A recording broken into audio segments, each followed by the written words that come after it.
Agosto 2, segundo Crônicas 32, verso 1 a 33, verso 13.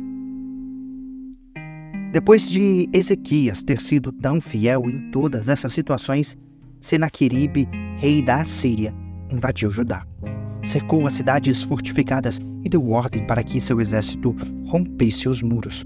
Quando Ezequias percebeu que Senaqueribe também pretendia atacar Jerusalém, consultou seus oficiais e conselheiros militares e eles resolveram fechar a passagem das águas das fontes que havia do lado de fora da cidade. Organizaram uma enorme equipe de trabalho para fechar as fontes de água e o riacho que atravessava os campos, pois disseram: não devemos permitir que os reis da Assíria encontrem toda essa água quando chegarem aqui. Então Ezequias se dedicou a reparar todos os trechos onde um muro estava quebrado. Construiu torres e fez outro muro do lado de fora do primeiro. Também reforçou o aterro da cidade de Davi e fabricou grande quantidade de armas e escudos. Nomeou oficiais militares sobre o povo, os reuniu diante dele na praça junto à porta da cidade e os encorajou dizendo: sejam fortes e corajosos, não tenham medo nem desanimem por causa do rei da Assíria e de seu exército poderoso, pois um poder muito maior está do nosso lado. Ele tem um grande exército, mas são apenas homens. Nós, porém, temos o Senhor, nosso Deus, para nos ajudar e lutar nossas batalhas. As palavras de Ezequias deram grande ânimo a seu povo. Enquanto Senaqueribe, rei da Assíria, cercava a cidade de Laques, enviou seus oficiais de Jerusalém com esta mensagem para Ezequias, rei de Judá, e para todo o povo da cidade. Assim diz Senaqueribe, rei da Assíria, em que vocês confiam para imaginar que sobreviverão quando eu cercar Jerusalém? Ezequias disse: o Senhor, nosso Deus, nos salvará do rei da Assíria. Não é verdade. Ele está enganando vocês e os condenando a morrer de fome e sede. Não percebem que o próprio Ezequias destruiu todos os santuários e altares do Senhor? Ordenou que Judá e Jerusalém adorassem somente no altar do templo e queimassem incenso apenas ali. Sem dúvida, vocês sabem o que eu e os reis da Assíria antes de mim fizemos a todos os povos da terra. Acaso algum dos deuses dessas nações livrou seu povo das minhas mãos? Qual de seus deuses foi capaz de salvar seu povo do poder destruidor de meus antecessores? O que os faz pensar que seu Deus poderá livrá-los de minhas mãos? Não permitam que Ezequias os engane. Não se deixem iludir por ele. Volto a dizer, nenhum Deus de qualquer nação ou reino foi capaz de livrar seu povo das minhas mãos ou das mãos de meus antepassados. Muito menos o Deus de vocês os salvará de meu poder. Os oficiais de Senaqueribe zombaram ainda mais do Senhor Deus e de seu servo Ezequias. O rei Senaqueribe também enviou cartas insultando o Senhor, o Deus de Israel.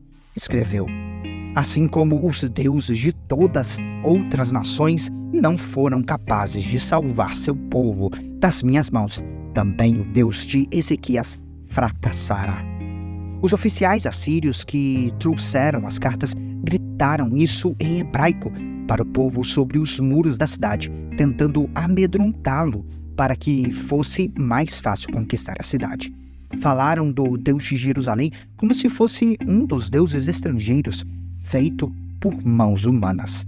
Então o rei Ezequias e o profeta Isaías, filho de Amós, oraram e clamaram aos céus. E o Senhor enviou um anjo que destruiu o exército assírio com todos os seus comandantes e oficiais. O rei da Assíria voltou envergonhado para sua terra. Quando entrou no templo de seu Deus, alguns de seus próprios filhos o mataram ali à espada. Foi assim que o Senhor salvou Ezequias e o povo de Jerusalém das mãos de Senaqueribe, rei da Assíria, e de todos os outros que os ameaçavam. Então houve paz em toda a terra. Daquela ocasião em diante, o rei Ezequias se tornou muito respeitado entre todas as nações, e muitos traziam a Jerusalém ofertas para o Senhor e presentes valiosos para o rei. Por esse tempo, Ezequias ficou doente e estava para morrer. Orou ao Senhor, que respondeu à sua oração e lhe deu um sinal miraculoso.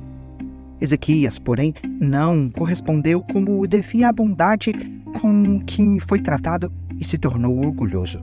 Por isso, a ira do Senhor veio sobre ele e sobre Judá e Jerusalém. Então Ezequias se humilhou e se arrependeu de seu orgulho, como também os habitantes de Jerusalém. Com isso, a ira do Senhor não caiu sobre eles durante a vida de Ezequias. Ezequias era muito rico e respeitado.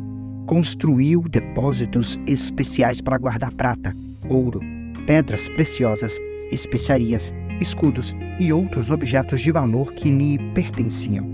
Também construiu armazéns para guardar cereais, vinho novo e azeite, e fez muitos estábulos para o gado e currais para as ovelhas. Construiu cidades e adquiriu muitos rebanhos e gado, pois o Senhor lhe deu grande riqueza. Bloqueou a fonte superior de Gion e trouxe a água por um túnel para o lado oeste da cidade de Davi. Ezequias foi bem-sucedido em tudo o que fez. No entanto, quando chegaram representantes da Babilônia para perguntar sobre os acontecimentos extraordinários que haviam ocorrido na terra, Deus se afastou de Ezequias para testá-lo e ver o que havia de fato em seu coração. Os demais acontecimentos do reinado de Ezequias e seus atos de devoção estão registrados na visão do profeta Isaías, filho de Amós, incluída no livro dos reis de Judá e de Israel. Quando Ezequias morreu e se reuniu a seus antepassados, foi sepultado na parte superior do cemitério dos reis, e todo o Judá e os habitantes de Jerusalém o honraram por ocasião de sua morte. Seu filho Manassés foi seu sucessor. Manassés tinha 12 anos quando começou a reinar, e reinou em Jerusalém por 55 anos.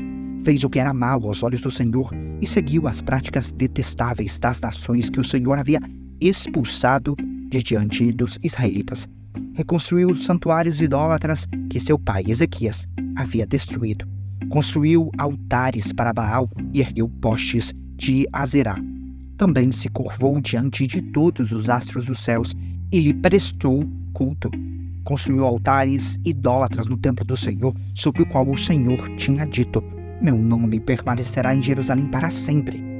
Nos 2 pátios do templo do Senhor construiu altares para os astros do céu. Manassés também sacrificou seus filhos no fogo no vale de Ben-Hinom.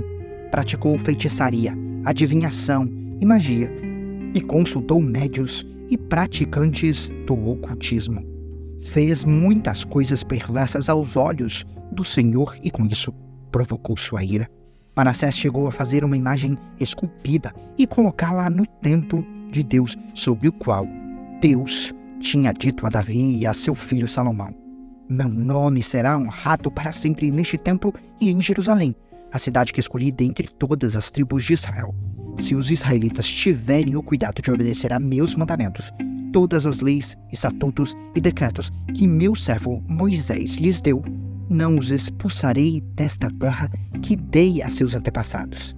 Manassés, porém, levou o povo de Judá e de Jerusalém a fazer coisas piores do que as nações que o Senhor tinha destruído diante dos israelitas. O Senhor falou a Manassés e a seu povo, mas eles ignoraram seus avisos. Por isso, o Senhor enviou os comandantes dos exércitos assírios e eles capturaram Manassés. Puseram um gancho em seu nariz, o prenderam com correntes de bronze e o levaram para a Babilônia. Em sua angústia, Manassés buscou o Senhor, seu Deus, e se humilhou com sinceridade diante do Deus de seus antepassados. Quando ele orou, Deus ouviu sua súplica, atendeu a seu pedido e o trouxe de volta a Jerusalém e a seu reino. Então Manassés reconheceu que o Senhor é Deus.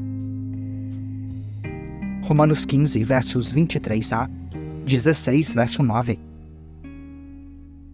Mas, agora que terminei meu trabalho nessas regiões e depois de tantos anos de espera, estou ansioso para visitá-los. Planejo ir à Espanha e, quando for, espero passar por Roma. E depois de ter desfrutado um pouco de sua companhia, vocês poderão me ajudar com a viagem. Antes de visitá-los, porém, devo ir a Jerusalém para servir ao povo santo de lá, pois os irmãos da Macedônia e de Acaia juntaram de boa vontade uma oferta para os pobres dentre o povo santo em Jerusalém. Ficaram contentes em fazê-lo, pois se sentem devedores deles, porque os gentios receberam as bênçãos espirituais das boas novas dos irmãos em Jerusalém. Consideram que, no mínimo, podem retribuir ajudando-os financeiramente. Assim que eu tiver entregado o dinheiro e completado essa boa ação dos gentios, irei à Espanha, visitando vocês de passagem. Estou certo de que, quando for, Cristo abençoará ricamente nosso tempo juntos. Irmãos, peço-lhes em nome de nosso Senhor Jesus Cristo e pelo amor que lhes foi dado pelo Espírito Santo, que se unam a mim em minha luta, orando a Deus em meu favor. Orem para que eu me livre dos que estão na Judéia e que se recusam a crer. Orem também para que o povo santo em Jerusalém se disponha a aceitar a oferta que estou levando. Então, pela vontade de Deus, poderei visitar vocês com um coração alegre e teremos um templo de descanso juntos. Que o Deus que nos dá sua paz esteja com todos vocês. Amém. Recomendo-lhes nossa irmã Febe, que serve a igreja em Cencreia. Recebam-na no Senhor como uma pessoa digna de honra no meio do povo santo. Ajudem-na no que ela precisar, pois tem sido de grande ajuda para muitos, especialmente para mim. Deem minhas saudações a Priscila e Áquila, meus colaboradores no serviço de Cristo Jesus. Certa vez, eles arriscaram a vida por mim. Sou grato a eles e também o são todas as igrejas dos gentios. Saúdem a igreja que se reúne na casa deles. Saúdem também meu querido amigo Epêneto, que foi o primeiro seguidor de Cristo na província da Ásia. Saúdem Maria, que trabalhou tanto por vocês. Saúdem Andrônico e Junias, meus compatriotas judeus que estiveram comigo na prisão. São muito respeitados entre os apóstolos e se tornaram seguidores de Cristo antes de mim. Saúdem Ampliato, meu querido amigo no Senhor. Saúdem Urbano, nosso colaborador em Cristo, e meu querido amigo Estaquias. Salmos 25, verso 16 a 22. Volta-te para mim e tem misericórdia, pois estou sozinho e aflito. Meus problemas só aumentam. Livra-me de toda a minha angústia. Atenta para a minha dor e para meu sofrimento. Perdoa todos os meus pecados. Vê quantos inimigos tenho e a crueldade com que me odeiam. Protege minha vida e livra-me. Não permitas que eu seja envergonhado, pois em ti me refugio. Que a integridade e a retidão me guardem, pois em ti ponho minha esperança. Ó Deus, resgate Israel de todas as suas angústias. Provérbios 20, versos 16 a 18. Quem aceita ser fiador de um desconhecido, perderá a roupa do corpo. Ela ficará como pagamento de quem garante a dívida do estranho. Pão roubado tem sabor doce, mas depois será como areia na boca. Com bons conselhos, os planos são bem-sucedidos. Não saia para a guerra sem boas orientações.